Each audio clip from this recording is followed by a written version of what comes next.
Also, anybody who has questions, I know I tend to post on Instagram, usually the day of that we're going to be filming. Message them away. Hit me up at David the Dog Trainer and DM me any questions you have, and we will make sure we get any and all of them answered. All right.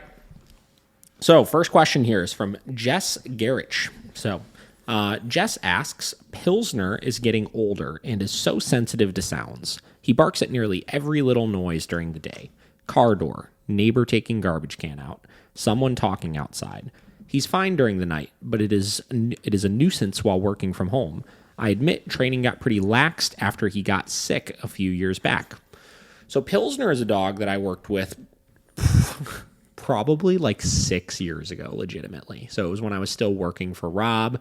Pilsner actually was one of Rob's clients that I kind of took over for a little bit, and we just did some foundational work. I think we did a couple of lessons, like introduced an e-collar, things like that. So if I had to take a guess, I would guess this dog is probably 9 or so now. He's definitely getting older. So a couple things here. So obviously, two big points here. He's getting older, and he got fairly sick a few years back. I do remember her posting about that. I don't remember exactly what that sickness was, but he was definitely not feeling good. So when I hear both of those things, what I typically am led to believe is that, like she said, training is pretty non-existent at this point, right? So Pilsner is a dog that used to have a history of reactivity. He was really bad out on walks and stuff, and that's a part of the reason why we did those one-on-ones to start working through those things. So this is a prime example of what we talk about sometimes when we say that training is for the lifetime of the dog, right? Yeah. There is never a period of time when we are going to stop training our dog, or we're going to hit a point where it's like we no longer need to maintain this stuff or this or that, because no matter what, things will start popping back up, especially things your dog has a history of doing, right? Yeah. So you'll know, Josh, when you were here and Kate let the dogs out while we were in the backyard, notice they had e-collars on, right? Now, our dogs don't have e-collars on all the time, obviously, but I've talked about this before. 3 situations I will always put e-collars on my dogs is if we're having people come over the house. So in this case, you were at the house, right? If we are going off leash anywhere, or if we're going to any sort of public place. And the reason for that is because those 3 situations are situations where our dogs are the most likely to blow us off in, or most likely to rehearse these things. Now, we strategically put the e-collar on any time in those situations to ensure that if something comes up, we could address it when it comes up. Yeah. Right? Forever. Even when the dog hits a point where they no longer rehearse those behaviors, in Pilsner's case, right? Even if he's no longer reacting at other dogs, I forever, for the end of time, will always put an e-collar on him when I take him for a walk, because I know at some point, because he has a history of rehearsing those issues, I'm going to need to utilize it still, right? At some point. That may be once every 3 months. That may be once every 6 months. I don't know, right? But he's going to try it eventually, right? Now, the reason why I say this is because not that she's having issues on the walk necessarily, but you will notice that as we let things slide in certain areas, or as our dog realizes they can go extended periods of time where they're not going to get consequences for certain negative behaviors, no matter how big or small they are, those issues get a little bit worse and a little bit worse and a little bit worse over time, right? It's going to come back. So it may not even be the dog needs to wear the e-collar in the house so you can correct for all of these noises and stuff. It may just be that you need to find what are those structured situations that you're going to need to have the e-collar on all the time for, right? And what sorts of things do you need to give consequences all the time for so that it bleeds over into all these other places, right?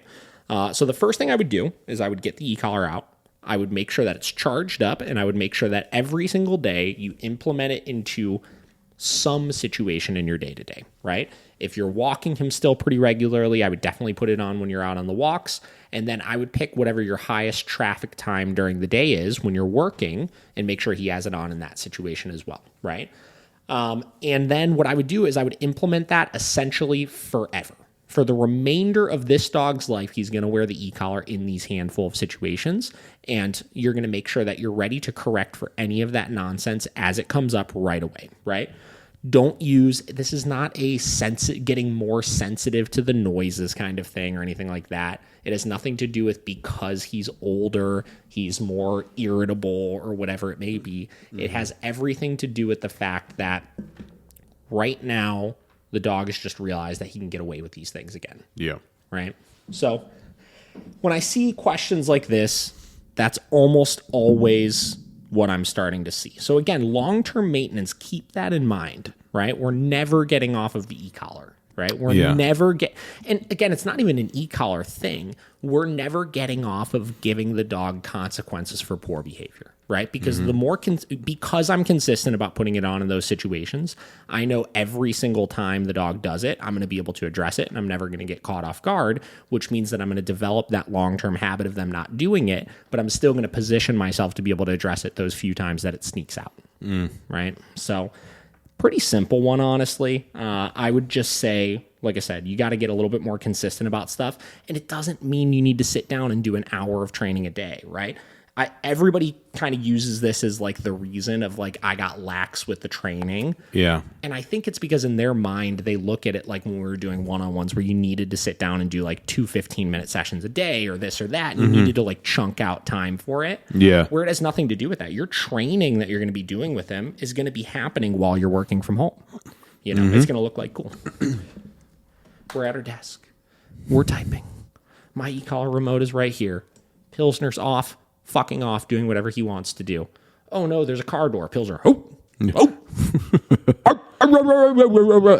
No. Tap. Back to work. It's literally as simple. I mean, it's literally. And you just did it. You know what I mean? Like that's your training, right? There's nothing. There's nothing intense about it or anything. It's just simply being in a position to address those things as they come up. Because here's what usually happens, right? No e-collar on the dog. Same situation. In a Zoom meeting, dog starts barking. He's freaking out at a window out there or something like that. And it's like, hold on. Pilsner, hey, come here. What are you doing? Stop it.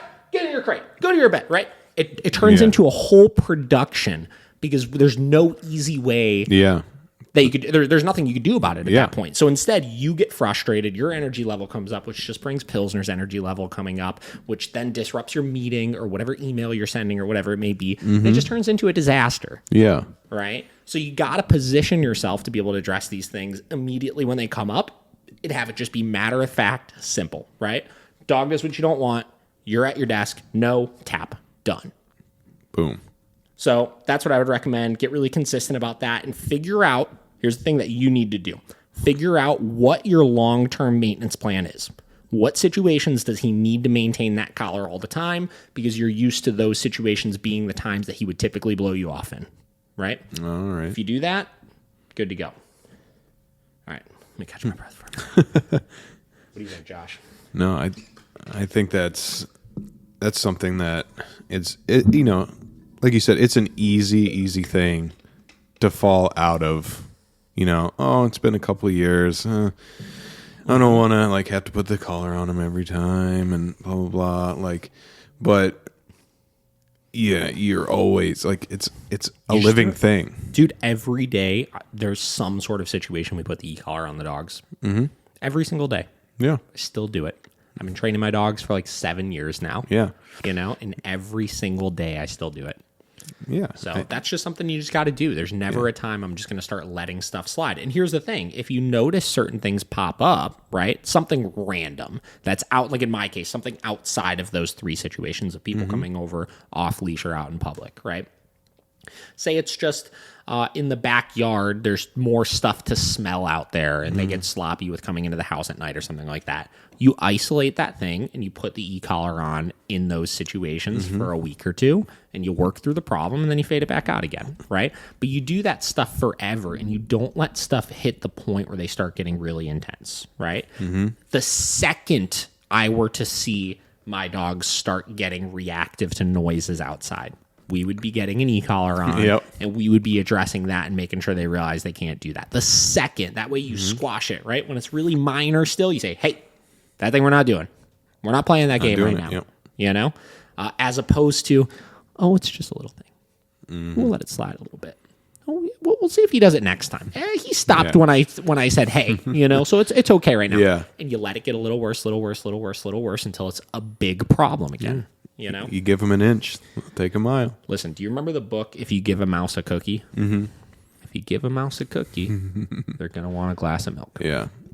I mean, even for her, just having that peace of mind, while you're working, why do you obviously, like, she's got to be, like, kind of on edge, like, is my dog going to, like, flip out disrupt right now? shit. Yeah. Yeah, I mean, you start getting into disruptive times. And here's the thing. Actually, here's a great way to look at it, right? So even though there's not people physically at your house, if you're on a Zoom meeting or something, look at it like people are at your house. Yeah. Because you're basically entertaining from afar. Yeah. So that's the reason why, is because when people are coming over, my dogs are likely to be disruptive, right? So you got to treat it that way. That's good. Dude, I've said this before. The reason why this pandemic has created so much business for dog training. So here's the thing. With the pandemic, dog training blew up, right? It was like, I feel like one of the best industries you could have been in with all this stuff going on. And I feel bad because, like, obviously there are a lot of people that are hurting and a lot of businesses that are suffering and stuff right now. But a lot of people are seeking dog training help right now. Yeah. And a lot of people are like, oh, have you been getting busy with all these COVID puppies and this and that? And it's like, okay, cool. Yeah, we've definitely gotten people that have gotten puppies over that time. But 90% of that business is not puppies right now. 90% of that business is people who have had dogs for years and years and are now just realizing how absolutely psychopaths they are. Yeah. Because you figure, just like she was saying, like, if you're used to, like, your dog being crazy, but you just, like, leaving and going to work, right? And whatever, and not needing to worry about them for 8, 9, 10 hours a day, right? And you start working from home and you're trying to be in meetings and you can't even be in this meeting because if your dog's loose with you, they're jumping all over you and barking and being disruptive. And if you go stick them in another room, they freak out because they can't be away from you. Yeah. I mean, you literally can't work then. Like, what do you do?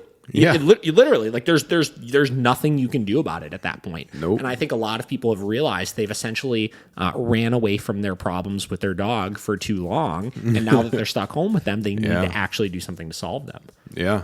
So we've seen that. Yeah. You're a captive audience to your own destruction. Yeah. And it's wild for sure.